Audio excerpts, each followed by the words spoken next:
হাই friends, এয়া আমাৰ গাঁৱত দ্বিতীয় দিনৰ পৰিৱেশ। এয়া ল'ৰাই গা পা ধুই আহি পাউডাৰ লগাই নাকে মুখে লগাই লৈছে পাউডাৰবিলাক, আৰু এয়া পৰি কিনে মানে ছাল যায় ধুতুৰিটোত অলপমান তেজ ওলাইছে।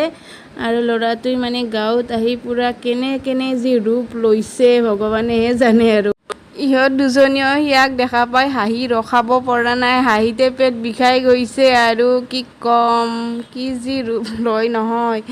আৰু এয়া মাহঁতৰ পিছফালে আৰু এই জেতুকা দিছোঁ, জেতুকাডাল মানে ৰ'দত লাগি থকা জেতুকা বোলে বহুত ৰং ধৰে।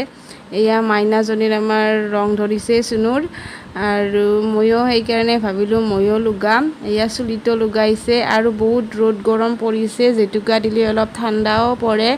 আৰু মোৰো চুলিখিনি মানে শুকিয়ে যোৱাৰ নিচিনা হৈছে, আৰু জিলিকনি নাই, দুই এডাল পকিব ধৰিছে পানীৰ কাৰণে। আৰু এতিয়া ভিডিঅ'টো ইমানতে এৰি